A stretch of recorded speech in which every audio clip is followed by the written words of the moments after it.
As many of you know, I've had really horrific, brutal, disgusting nightmares.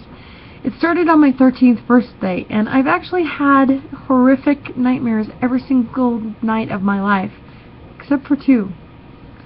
But most of them are about 2 things: me being brutally murdered, being pushed off a bridge or falling, or my daughter getting kidnapped. That's it. So last night, it didn't disappoint me. Hi, my little lemon drops, it's me, Auntie, and last night I had a nightmare about being brutally murdered.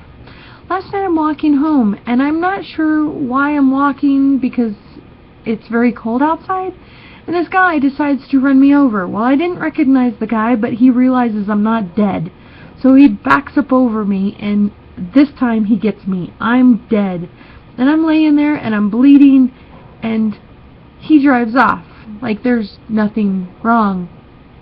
A few minutes later, I walk into my house somehow, and I know I'm dead, and my friend said, "Hey, we got 2 friends up at the cabin. We're going to meet them up there. Do you want to go?" And I said, "Hey, kind of bloody and bruised and dead." And they said, "Don't worry, you'll be fine." I thought that was really weird. So we drive up to past San Francisco into like the Redwood Forest area, and we get up to the cabin, and we're supposed to meet 2 friends up there, but it's very, very dark in the cabin, and we're like, why is it dark? Maybe they took their both cars and went to go get something to eat. Who knows? So we get in, and the cabin is extremely cold. So after we started the stove and we got the fireplace lit to warm up the place, we decided to go investigate the cabin. And I opened up the cabin door, and 2 bodies of my friends that were supposed to meet us up there fell out dead. And I thought, well, that's kind of weird. So I stepped over their bodies, and we continued looking at the room, and we opened up the bathroom, and there's these 2 guys, one in a black and white striped shirt and the other one in a black shirt.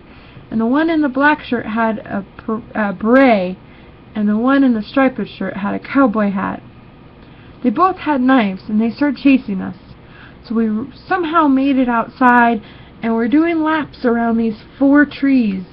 And in the middle of this lap is the other friends that came up with us. But instead of them running with us, they were like, "Run faster, or he's going to catch you." And I thought, well, that's really weird.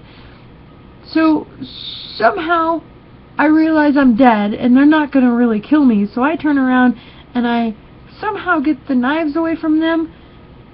And then I realize somehow my 2 other friends that were cheering us on are now dead, and the other one are still doing laps while I'm fighting these 2 guys off. And then all of a sudden I go in the house, and Steve Urkel is in there with Pat Sajak, and they're very disappointed on Steve Urkel and his question and answers that he did wrong. Keep in mind, there's no TV up there. So Pat Sajak turns to me and said, "You're dead, huh?" And I said, "Uh-huh." He said, "Oh. Okay. Do you got any hot chocolate?" I said, "Yep, with marshmallows."